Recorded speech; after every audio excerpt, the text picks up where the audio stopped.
ஆனால் நீங்கள் மித்த ஊரை எல்லாத்தையும் நினச்சிக்கிட்டீங்கன்னா வந்து உறவுகளில் வந்து தொடர்பு இருக்காது. ஆனால் பெருங்குளத்தை நீங்கள் நினச்சிக்கிட்டீங்கன்னா அந்த உறவுல வந்து எல்லாமே சுற்றி வந்து பார்த்தீங்கன்னா அந்த ஆலமரம் விழுத மாதிரி எல்லாம் அப்படி சுற்றி சுற்றி வரும். நானும் சும்மா அந்த ஒரு 40 நாட்களை வந்து இப்படி பெரிய பெரிய ஆள்கிட்ட ஒவ்வொருத்தரும் எப்படி இவங்க யார் இவங்க என்ன இவங்க எங்கே சொன்னாங்க இப்படிலாம் கேட்டுக்கிட்டு எப்படி வர போகும்போது அண்ணா அப்துல் குத்தூஸ் சொன்னேன் பெருங்குளத்தை சேர்ந்தவங்க அப்படின்னு சொல்லி தகவல் கிடைச்சிச்சு. அவர் எப்படி அப்துல் குத்தூஸ் சொன்னேன் எப்படி பெருங்குளத்தில் வர்றாரு அவருக்கு பெருங்குளத்துக்கு என்ன இருக்குது அப்படின்னு சொல்லி அப்புறம் நான் அப்படி பல வழியில் அப்படியே இது பண்ணி விசாரிச்சுட்டு இருக்க போகும்போது அப்போதான் உள்ள அடங்கியிருக்க மோதியார் அப்பாவுடைய மகவழி பேரன் அவருடைய பெயர் விதார் மைதி. அவருக்கு வந்து 2 மகங்க.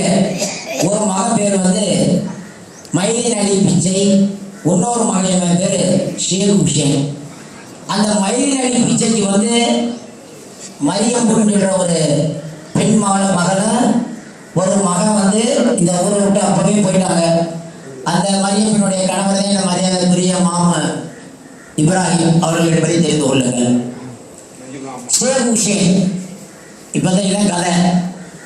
ஷேக் ஹுசேன் அவர்களுடைய மகன் தான் அப்துல் வஹாப். அப்துல் வஹாபினுடைய மகன் தான் அப்துல் குத்தூஸ். அவர்கள் வாழ்ந்த தெரு தெற்கு தெரு.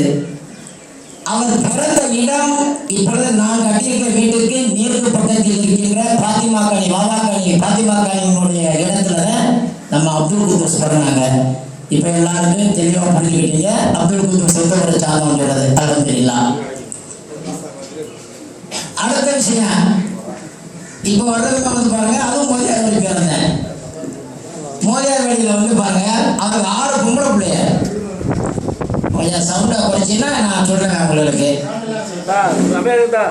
மோதியார் அப்பாவுக்கு 4 பொம்பளை பிள்ளைய, ஒரே ஒரு ஆம்பளை பிள்ளை. இன்னொரு மோதியார் அப்பா என்ன செய்யறாரு வந்து தன் மகள் வழி பேரனுக்கு வந்து அவருக்கு பேர் காதல் மீரா.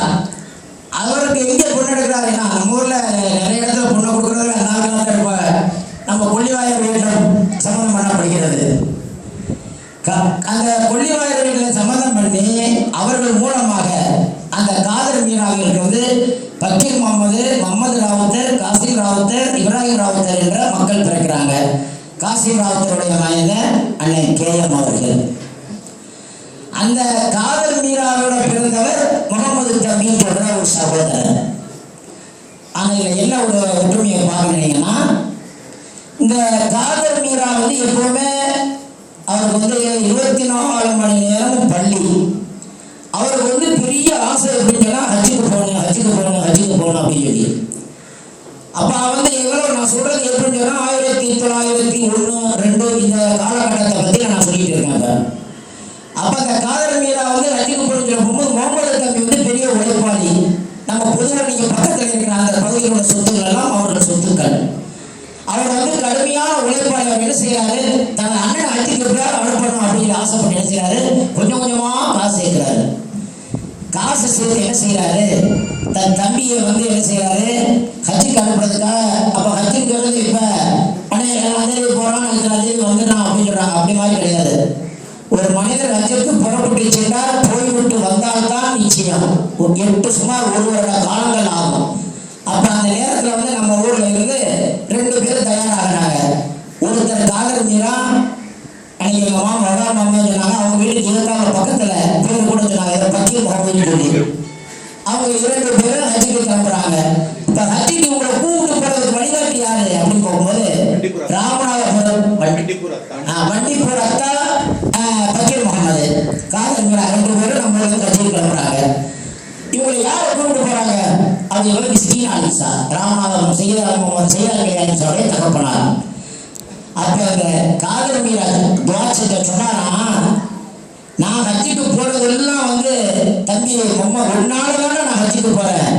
நான் கேட்கிற துவா உனக்கு தான் கேட்பேன். உன் சந்ததிகள் இந்த ஊர்ல வாழ்த்து காட்டும் அப்படின்னு சொல்லி இந்த ஊர்ல அவரு சபதமெடுத்து சென்றிருக்கின்றார். அந்த சென்றவுடன் ஆனா அந்த பக்கீர் முகமது என்ன செய்யறாரு, பாம்பேல போயிட்டு 3 மாசத்துல ஊருக்கு திரும்பி வந்துடுறாரு. ஆனா இந்த காதல் மீரா மட்டும் என்ன செய்யறாரு, போயிட்டு கரெக்டா 9 மாசத்திற்கு பிறகு ஊருக்கு திரும்பி நமது ஊர் மக்கள் வாழாத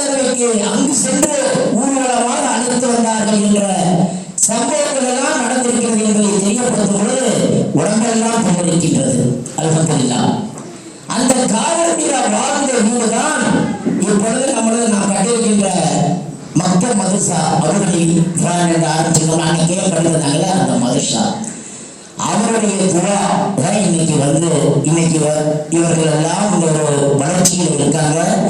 அவர்களுடைய நினைவாகத்தான் இன்னைக்கு அண்ணன் ஹக்கீம் அவர்களுக்கு இந்த பெயர் கிடைச்சிருக்கின்றது. இன்ஷா அல்லாஹ் நீ அவர் மதுரப்பா வாரிசு சொன்னோம்னா ஒரு நாளாக ஒரு நாளைக்கு ஒரு வாரிசு கொடுக்கிறாரு. ஒரு மகள் திரைப்படத்தில் முடிச்சு கொடுக்குறாங்க. இப்போ 2 மகளை சொல்லிட்டேன். இப்போ 3வது சொல்றேன். இன்னொரு 3 பேரை சம்பவங்கள் வரும்போது சொல்றேன். இப்பதான் நான் திரட்டிட்டு ஒரு மகளை திரைப்படத்தில் முடிச்சு கொடுக்குறாங்க. அந்த மகளினுடைய பெயர் மிதாரம்மா. அந்த மிதாரம்மாவுக்கு 3 மகன்கள். 3 மகன்களுடைய பெயர்கள் முகமது யூசுப், காசிம், சுல்தான். சுல்தான் ராவுத்தருடைய மகள் பதர்விசாவுடைய மகன் தான் உங்கள் முன்னால் இருக்கின்ற இந்த அடியன் அப்துல் நாபிக் என்பதை நான் தெரியப்படுத்திக் கொள்கின்றேன். அன்றைக்கு அந்த மோதியரப்பா யாருன்னு சொல்லி பார்க்க போகும்போது நாங்கள் சரகப்பாவினுடைய மகள் பேரன். இன்ஷா அல்லாஹ் இதெல்லாம் வர்ற காலங்களை நான் உங்களை சொல்றேன். இப்போ நம்ம மரியாதைக்குரிய அன்பு மகன் ஆயத்துல்லா இன்னைக்கு அவருக்கு நம்ம எதுவும் கேட்கல. இன்னைக்கு அவர் என்ன சொன்னாங்க, எங்கள் அத்தா அம்மா நினைவாக ஏதாவது செய்யணும்னு சொன்னாங்க. அப்போ நம்ம இந்த இதுதான் ஆர்வம் அப்படிலாம் அவர் நினைக்கலாம் இல்லை. பள்ளியாசலுக்குள்ள ஒரு வீடு இருக்குது. இந்த வீட்டை அப்புறப்படுத்தணும் தான், அதுக்கு ஏதாவது வழி செய்தார். சின்னத்தான் நீங்கள் சொல்லுங்கள், நீங்கள் என்ன சொல்லுங்கன்னா நான் அதை கேட்டுக்கிறேன் அப்படின்னு அவர் சொல்லிட்டாரு. நம்ம பத்திரிக்கை வீட்டுக்கிட்ட 2 வீடு கட்டி கொடுத்துருத்தாங்கன்னா 77 கேட்டாரு. அதான் 12 லட்சம் ரூபா வரும். சரி நான் அதை கொடுத்துட்றேன் அப்படின்னு சொல்லி அவர் சொன்ன உடனே அப்போ சொன்னார் நான் எங்கள் மச்சான் இஸ்மாயில் மச்சான் கொடுத்து அவர் மூலியம் நான் அதை கட்டிடுறேன். அல்ஹம்துலில்லாஹ் அது உங்கள் இஷ்டம் அப்படின்னு சொல்லி நம்ம சொல்லியாச்சு. அதன் பிறகு இன்னைக்கு நேற்று நான் வரவே சொன்னா எல்லாம் செஞ்சுட்டேன். இதை கொஞ்சம் கை பார்த்து இதை கொஞ்சம் அளவுபடுத்தணும். ஏன்னா நினைவாக காலம்புற கேமத்தினால வர இது எங்கள் அண்ணன் அப்துல் ஹக்கீம் சௌத்ரி சார் நினைவாக இறந்தனாத்தான் இருக்க போகுது அப்படின்னு சொன்னவொடனே எவ்வளோ சின்னதாக வேணும்னு கேட்டாருனாங்க. நிறைய கேட்டால் சொல்லிட்டு இருப்பாரு. அத்தான் 3 லட்சம் ரூபாய் கொடுத்தா அப்படின்னு. இப்போ அதுக்கு 3 லட்சம் ரூபாய் அவர் அதை ஏற்றுக்கொண்டார். அவருக்காக எல்லாம் துவா செய்யுங்கள். அன்றைக்கு அவர்களை நாம் எல்லாம் ஒவ்வொரு கிளைகள் ஒரு சில தொழிலில் பட்டு பாடு அப்படிலாம் இருக்கு. இது எல்லாம் இன்ஷா சரியாகும் என்ற நம்பிக்கை இருக்கின்றது. சென்றவர்களை இந்த கூட்டத்தின் வாயிலாக அழைக்கின்றேன். நாம் ஒரு மரத்தின் கிளைகள். நம்முடைய கிறிஸ்தர்கள் தேவையில்லை. நாம் ஒன்றுபட்டால் இந்த ஊரை உலகத்திலேயே சிறந்த ஊராக உயர்த்தி காட்ட முடியும். அது மட்டுமல்ல, நமது ஊரை இந்த பகுதிகளை கல்வியை சிறந்த ஊராக நம்ம நிலைநிறுத்தி காட்ட முடியும். எல்லாரும் சொல்லுவாங்க, இப்போ எங்கள் அண்ணன் எங்கள் ராவுக்கண்ணனுடைய சம்மந்தி மச்சான் சாயவாடி இருக்காங்க. அவங்க முன்னால் போனால் நாசம் பண்ணுவாங்க. ஆனால் அவங்களுக்கு தெரியாது, எனக்கு கேட்க முடியாது, விளங்காத மச்சான் இருப்பார். அந்த மோனான்னு சொல்லியிருக்கிறாரு, அது மோதியா இருக்கிறார். இந்த பக்கத்தில் மச்சான் சேவனத்தை உட்காந்துருக்காங்க, அது வேறு மோதியார். மோதியார் அவர்கள் நமக்கு விரும்பினியில் வந்த அனைத்தங்கள் வகைராக்களும் இணைந்த கூட்டம் தான் இங்கு நாம் விரும்பி இருக்கின்றோம். நாம் ஒன்றுபட்டு வாழ்வில் வென்று காட்டுவோம். இன்ஷா அல்லாஹ் எனது மகன் யாகத்துல்லா அவர்களுக்கு நீங்கள் அதிகமான துவா செய்து அவருடைய குழுவை ஒத்துழைக்கும். எனது அருமை அண்ணன் அப்துல் ஹக்கீம் சைபுஷா அவர்களுக்கு அல்லாஹ் நீ அந்த எண்ணத்தில் பிரவேசித்த சொர்க்கத்தை அவர்களுக்கு நிரந்தரமாக்கி அங்கு நாம் செல்லுகின்ற காலத்தில் அங்கும் நாம் ஒன்றாக இருக்கக்கூடிய நிலையை உருவாக்கி தரக்கூடிய துவாட்சிகளுடன் இன்ஷா அல்லாஹ் அடுத்து இப்போ நம்ம அதாவது தையல் எடுத்துக்கிற போக வேண்டியதற்கு இப்போ நம்ம ஆலோசா இப்போ செய்ய விழாவில் வருவாங்க. அந்த விழாவில் இன்ஷா அல்லாஹ் தற்போது விளக்கத்துடன் நாம் சொல்லுவோம். அல்ஹம்துலில்லாஹ் ஒன்று வருவோம், வென்று பார்ப்போம். நிச்சயம் நமது